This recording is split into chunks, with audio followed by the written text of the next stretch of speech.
With so many options, why choose Arizona State University? For me, the only online option was ASU because of the quality. Their faculty was really involved with their students and care about your personal journey. The dedication to my personal development from my professors, that's been extremely valuable to me.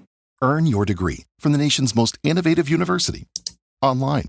That's a degree better. Explore more than 350 plus undergraduate, graduate, and certificate programs at asuonline.asu.edu. At Arizona State University, we've made online education better, smarter, and more personalized so you can go further in your aspiring field. I decided to pursue medicine once I realized that ASU did have the online program for biological sciences. You're still required to learn the same curriculum. You're still being tested on the same content that anyone would be tested on in person. The comprehensiveness of the program prepared me so well for medical school. Explore over 350 plus programs at asuonline.asu.edu.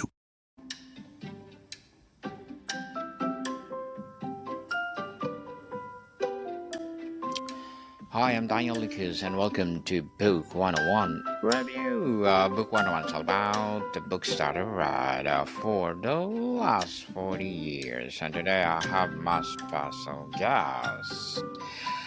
He is the founder and CEO of Skynet, none other than Mr. Damon Darnall. Hey, Daniel. Great to be here. Thanks for having me on. Welcome, Mr. Damon on Book 101 Review. And can you please introduce more about yourself that I missed? Sure. Yeah. So I've been in the drone industry for quite a while. It was kind of love at first flight. First time I flew a drone was back in 1976, and I've just been kind of infatuated ever since then. I started a commercial drone business back in 1993, and I got to do all kinds of cool projects, worked for a lot of the alphabet agencies, DEA, ATF, stuff like that. We did some cool projects there. I competed a lot with some of the racing drones. I set a couple world records. Currently, I sit on the board at NASA at UTAM, which is the unmanned traffic management, where we're basically navigating the introduction of drones in the low altitude economy, which is basically from the ground up to 400 feet, and all about the drone stuff. So what we did is we started at Sky Network back in 2014, and I had a beta program that we started, because one of the challenges that the drones had, even though they've been around a long time, a lot of people aren't familiar, but in the United States, one of the first patents on a drone was back in 1898 by a guy named Nicholas Tesla. Mm-hmm. So that's, over almost 130 years ago.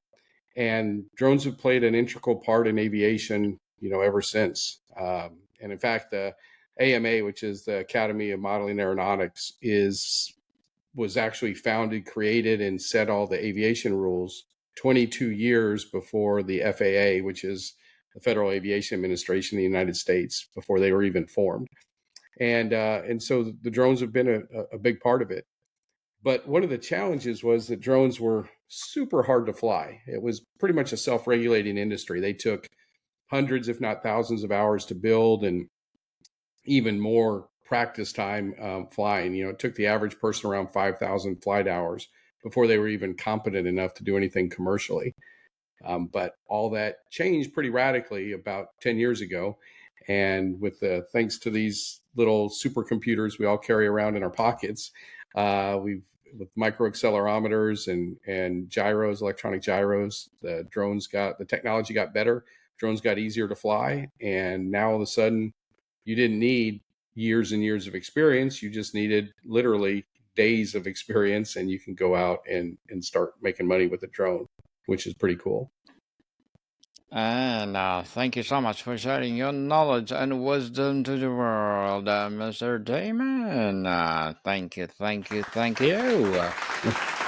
today, let's talk about the fastest path to profit. Quickly launch a successful drone business, even without flight experience. So tell us, a fast path to profit without flight experience, what is the fundamental mindset shift required to see not being a pilot as a business advantage rather than limitation?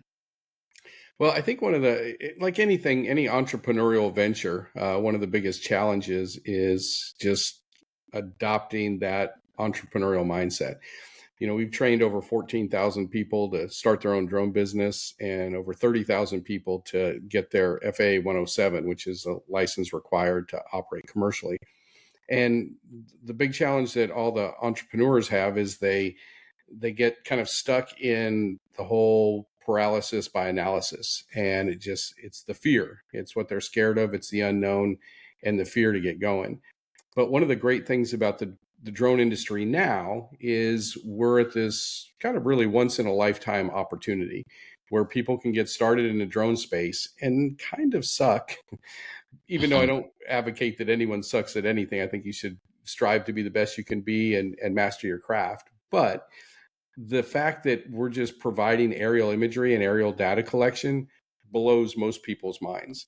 And it's a narrow window because right now the demand is way high and the supply is way down here. But over the next 2 to 3 years, this is going to even out, and it's going to be like every other business out there, which it won't be impossible. It's just going to be 100 times harder to get started with it.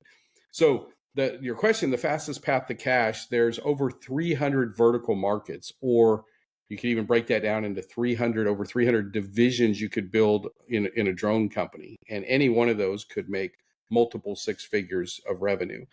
What we've done is we've broken it down to pretty much the top 15 and categorize those in beginner, intermediate, and advanced. And then we've built a whole roadmap around it.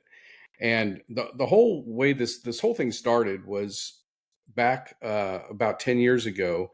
I started a beta program, and my idea was, hey, the drones are finally easier to fly than ever.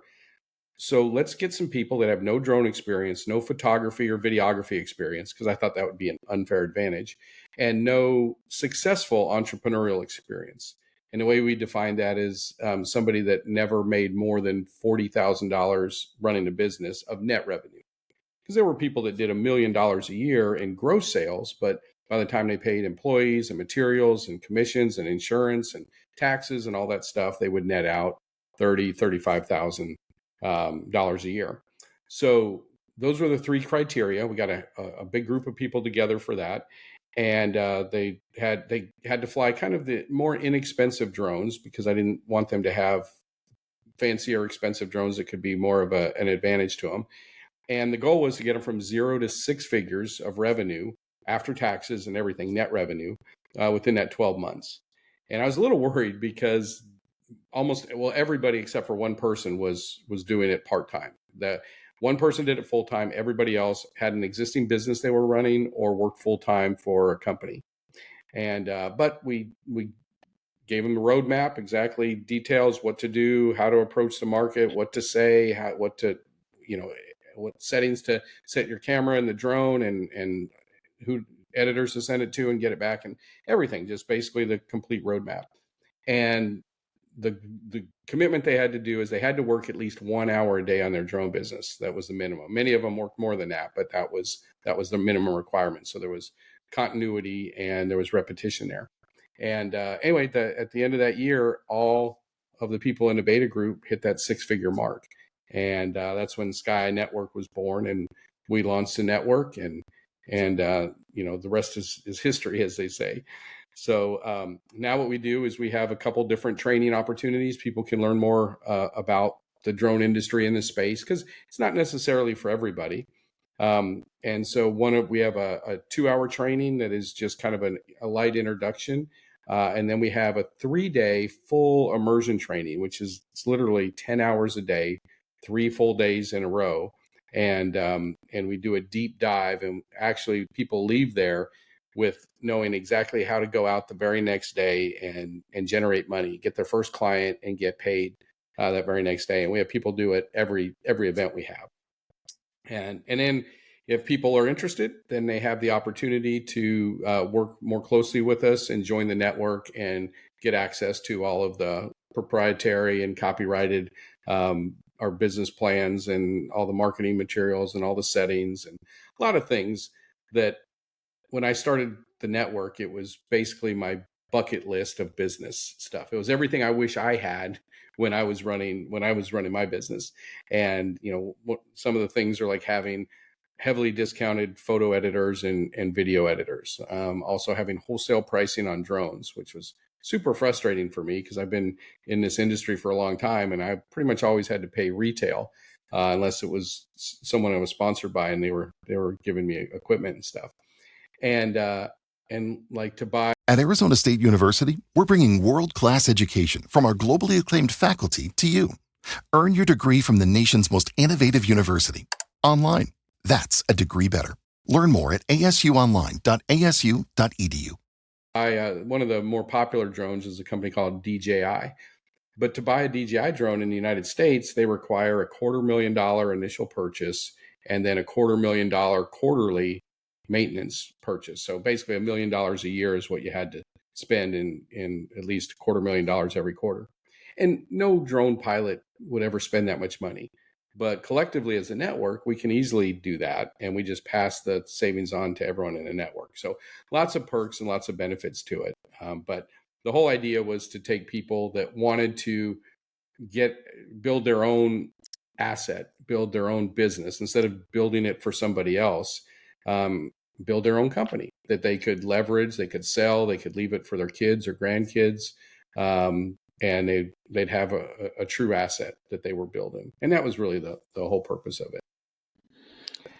Mr. Damon, many people get stuck in analysis paralysis over researching drones and license instead of finding clients. What is your step zero action to break this cycle and build momentum immediately? Well, I think that you're right, because the number one question that I get is what drone should I buy, right? And Mm-hmm. then once I get a drone, then it's like, oh my gosh, I got to get my license, and they're just fixated on getting the license. And what I found is it kind of reminds me of authors. A lot of authors, if they've never been published, they think if I could just be a published author, then it'll just rain money and I won't have to worry about anything ever again. But you and I know that's not the case, right? That's just one thing. That's kind of like getting a business card. There's a whole lot more that you have to do beyond being published. And the same thing once you get your commercial drone license in it's the 107 in the United States or with Transport Canada in Canada or whatever country that people are in. But the key is you got to go out and you got to meet clients and you got to meet them face to face. One of the biggest advantages or opportunities that's currently available in a drone space is because it's new, it's a disruptive industry, and a lot of people don't really understand it or don't know it. And that's also one of the things that keeps a lot of people out because nothing's been standardized in this industry as far as deliverables or pricing or anything like that.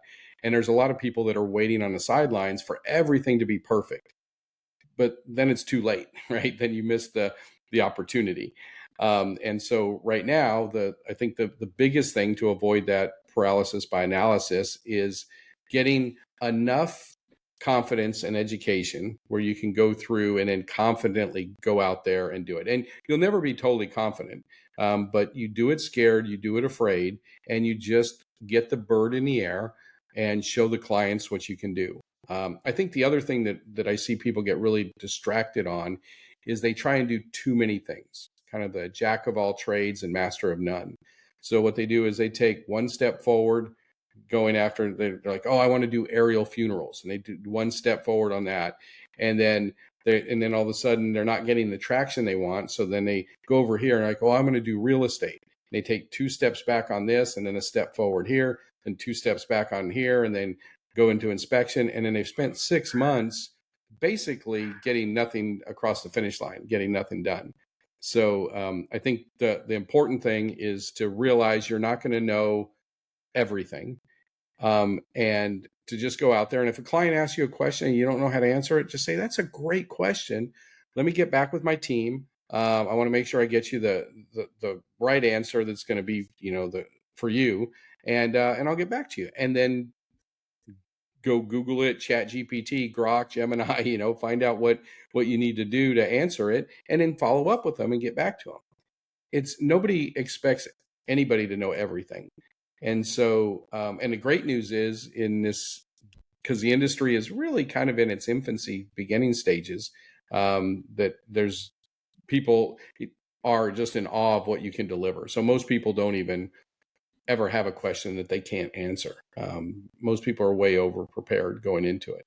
But I think the key is to number one, go out there and do it. Number two, pick one vertical market, one thing to do, and just focus on that, and pick something that's simple, that doesn't require expensive equipment, a big investment, doesn't require a lot of skill or back-end software to go out and do. Because a lot of people they think, oh, well, I want to do, nuclear power plant inspections. Well, yeah, drones can do that, but you're gonna spend a little over $1 million on equipment, and the equipment you're going to be using and the software that's required and all the stuff. I mean, it takes hundreds of hours to get to the point where you can be competent with that. Versus you could go out with a $1,500 drone, and you could start doing local businesses, doing aerial imagery or real estate, or even aerial funerals. There's all kinds of lower hanging fruit. We call it low hanging fruit, kind of the fastest path to cash opportunities that are out there. And I think people they get too caught up with the idea of the big score. But I'd rather make $1,000 a day, every day, than make $20,000 once a year on a big project. Right? It just doesn't. It doesn't make sense when people start out. And it's that whole crawl, walk, run, right? And you build your confidence that way. Mr. Damon, you advocate for becoming a drone service CEO first. What are the 3 core business skills that matter more than piloting skills in the first 90 days? Well, I think that it's a great point, because I think people put too much emphasis on the piloting. They think, oh, if I could just be the greatest pilot in the world. And the reality is it doesn't really matter. I think the biggest emphasis is to go out and just meet your potential clients face to face. And we call it a mafia offer, an offer that they can't refuse. Just come up with some offer that is it's too good to be true, as your way of doing marketing, rather than go spend hundreds or thousands of dollars on a direct mail campaign or on Facebook ads or YouTube ads or any of that stuff. Go out and just meet clients and discount your services on the very first one, or even offer it to them for free on the first one. And so then they can see the benefits, and then also it gets their wheels turning and gets them thinking. So I think the thing that most people make the biggest mistake on is they're not meeting with their clients, and they don't know how to position themselves to the marketplace. So many people make mistakes and fall short on this. A perfect example of this is the proverbial elevator pitch, right?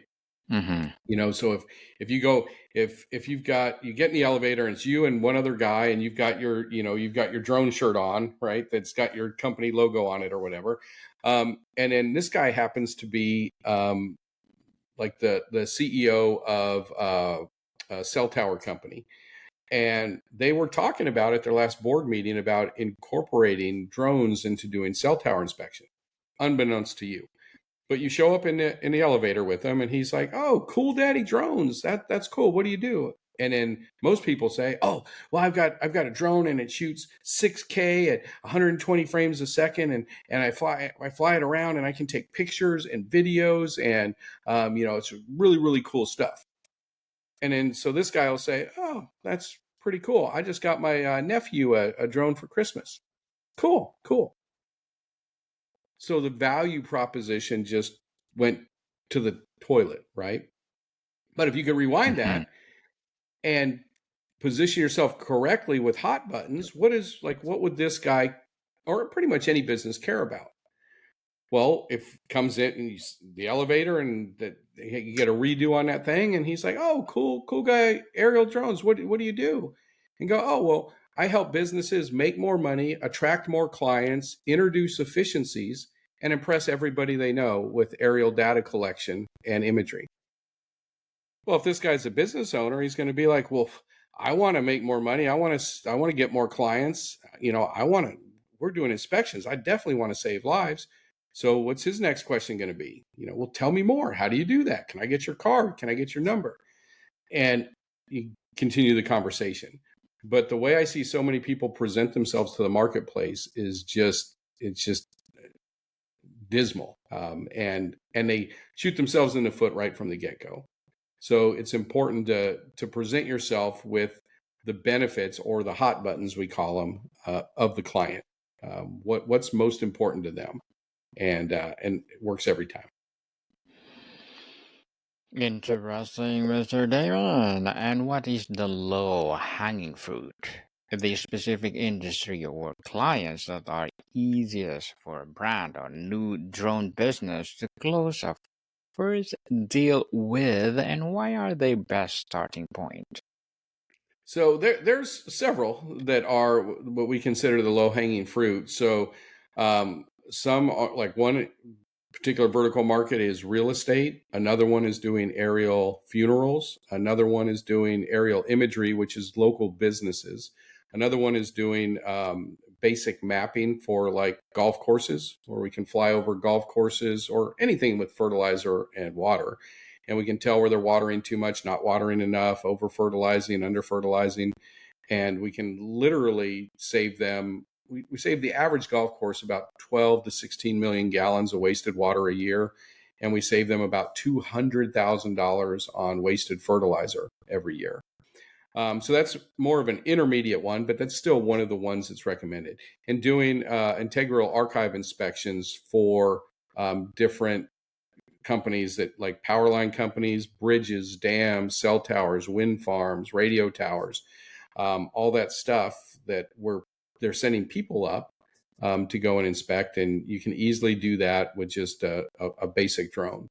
And the reason these all kind of classify or get categorized as the low-hanging fruit is because, it doesn't require a lot of piloting skill, so it's pretty basic. You're relying on probably 95% of all the piloting work is done by the drone and AI, because the drones, I mean, let's face it, it's AI in the sky, and it's getting smarter and easier to fly every day. But they're easier to fly and harder to crash than ever before in history, which is a great thing for people getting into it. But what makes all those different vertical markets the low-hanging fruit is the investment is very minimal to get in as far as equipment goes. So you don't have to spend tens of thousands of dollars on drones. You can literally get in with a $1,500 drone and be up and running and be in business. And then also, like I mentioned, the flight skills that are required are very minimal. And most of them don't require a lot of back-end training or expensive software or anything like that. The exception of the golf course one, that does require a little bit more. But there's a bunch of awareness around these different areas. So you're having to, there's less work to educate the client on the benefits and everything that's there. So that's what classifies them into low-hanging fruit opportunities. Interesting, Mr. Damon. And as a CEO and founder, what are your short-term and long-term goals? Well, I think the short-term goals is to really navigate and incorporate as much of the AI as we can, because one of the challenges with the AI is replacing a lot of jobs in a lot of companies, and I think that you need to be a part of the AI somehow, either working with the code, but that's going to be quickly replaced, and then working with the robots. And in this case, the robots are flying robots. And you can either be, we always say, you can be, you can be a part of it, you can be behind it, or you can be above it all. And that's kind of where we are with the AI. So that's the short-term goal. And the long-term goal is to help everybody in our network to continue to grow, help more people get into this industry, because the growth that we have is pretty exponential, and I think it's going to be even higher than what they're estimating. So Precedence Research just released their study last month, and of basically the growth. We're about to wrap up we'll hit around $30 billion in the U.S. in the commercial sector. This isn't the military sector, just the commercial sector where all of us would operate. And in the next 7 years, we're gonna grow from this 30 billion to 1.5 trillion dollars in revenue, and somebody's going to get paid for it. So it might as well be you, is the way I look at it. And so we want to help people position themselves to take advantage of that, and then also how to position the drone businesses, because they're changing as more AI gets introduced. The human interaction and the piloting skills, those are going away. And so knowing how to maintain and manage and deal with that transition as it comes up. So those are the short and long-term goals that we have. Good luck to your goals, Mr. Damon, and looking forward for more success. And what will be your piece of advice for those people out there who want to be like you? I think the one thing that always cracks me up when we do our trainings is we'll ask people what do they normally work? And well, first we'll show them, if you go out and you do a basic photo shoot, it's going to take you about an hour and you're going to generate $299. Well, $300 an hour is pretty amazing. That puts you into, lawyer category of earnings. But if you just did one of those a day, that puts you above, over $75,000 a year. If you do two of those a day, that puts you over $150,000 a year. And we have people in our network that are doing 18 to 22. I think one guy's done 26. We've had a lot of guys in the 20s, but I'd say around that 12 to 14 a day is what the people that are really hustling out there doing it. But it's funny because when we'll ask people to project, like, what would you do? I don't know people's work ethic, so we ask them, how many of these would you want to do in a day? And people say, 1, 2, maybe 3.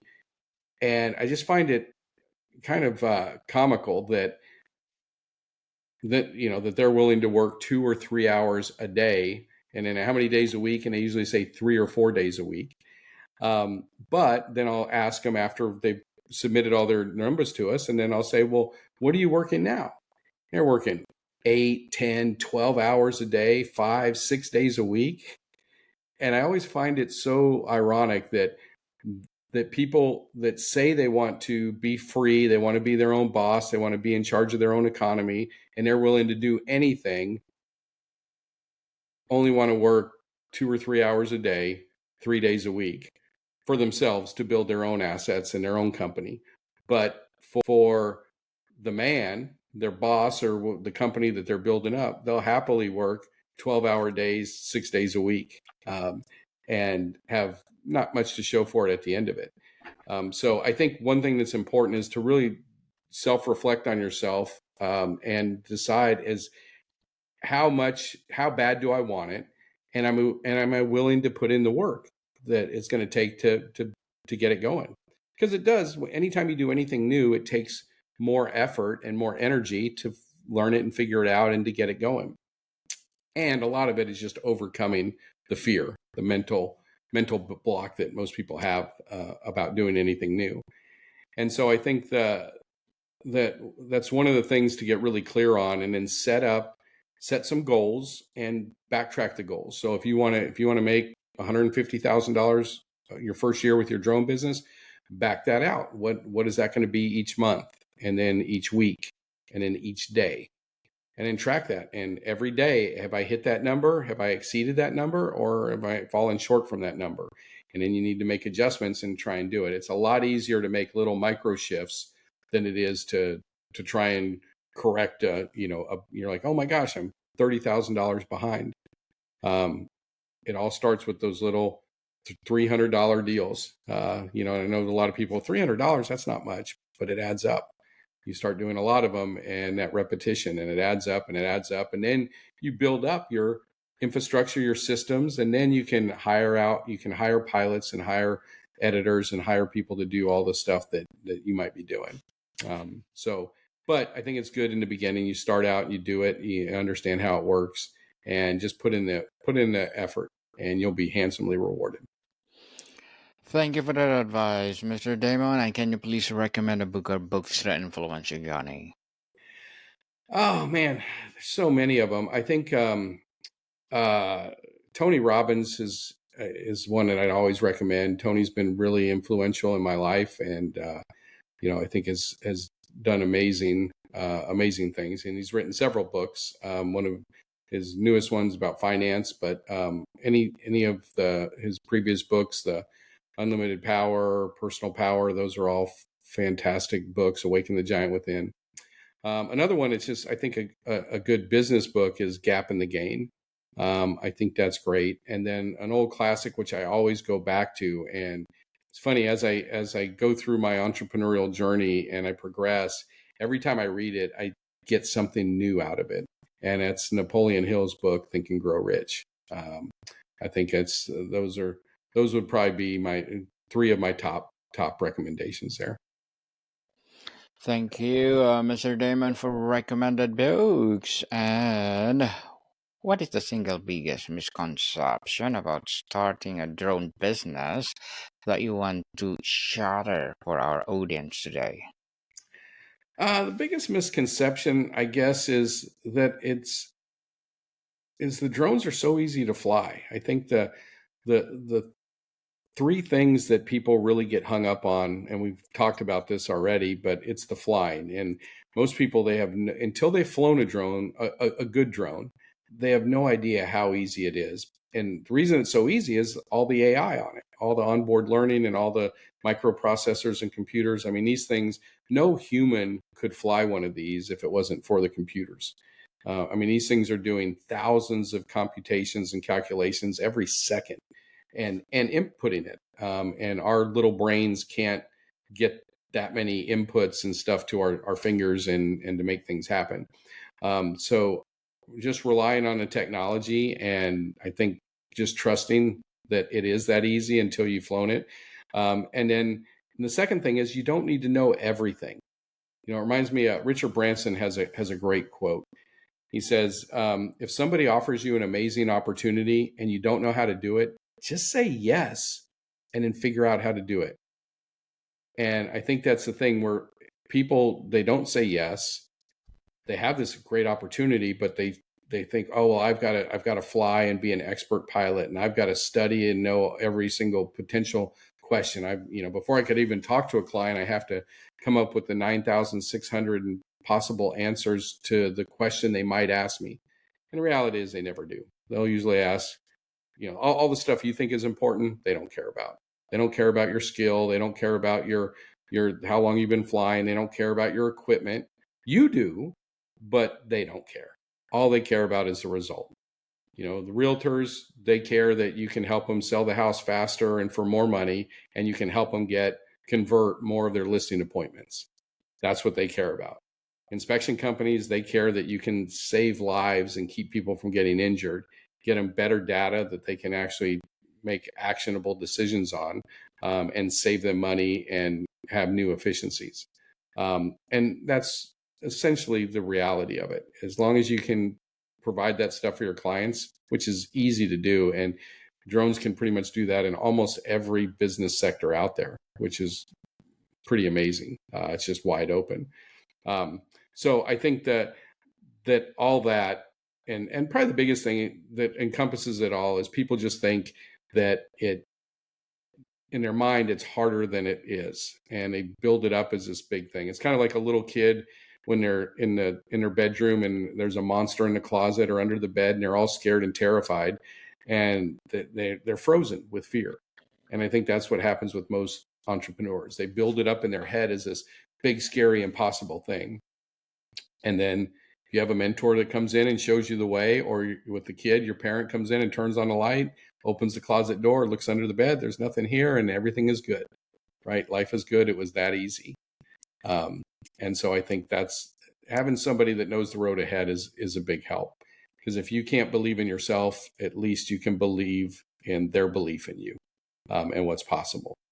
So Life is good indeed. And before we wrap up our discussion for today, Mr. Damon, I'm inviting you to please do listen to my other podcast, people, because my Abstract Essay is already in 5th season, Abstract Poetry in 2nd season, and my Book 101 Review in 5th season too, Comedy 101 2nd season, and my Food 101 in 5th season as well, Geography 101, Love Letters, Movie 101, and Music 101 are 4th season, Science 101, Sex 101 2nd season, and my baby podcast, Law 101, Mental Health 101, and Bible Verses 101. Please listen to them wherever you listen your podcasts. So, Mr. Damon, if someone is listening and feels overwhelmed, what is one single action they should take this week to start their journey toward a profitable drone business? well, I think that first of all, don't focus on the overwhelm. Just pick one thing. You just need to take one step. Like Jim Rohn says, you take a step, and then every time you take a step, you'll always be able to see farther because you have at least a little momentum. So what I would suggest is whatever the thing you're most scared to do, the thing that you come up with the most excuses why you can't do it, do that.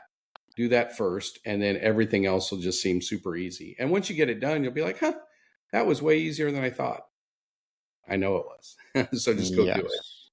Just do it, people. And Mr. Damon, thank you so much for sharing your knowledge and wisdom to the world. So can you please invite our listeners to support your business, your advocacy, or whatever projects that you're doing right now? Yeah, if you guys would like to, anyone wants to find out more about us, you can go to dronecommandlive.com and find out about our 3-day training event. Or if you wanted to do something that was just not as big of a time commitment, we have the Dronepreneur Workshop. It's the dronepreneurworkshop.com, and it's a free 2-hour workshop where we'll give you kind of an overview and opportunities to see what's available in the drone space and if it's a fit for you. And I think that's a good way to dip your toe in there and see if you want to get part of that $1.5 trillion that's going to be trickling down out of these little money-making machines that fly around the sky. Making money machine. Wow, I like that, Mr. Damon. Millions and millions of dollars. So, Mr. Damon, thank you so much for your time. You bet. Thanks for having me. Mordika people, see you soon.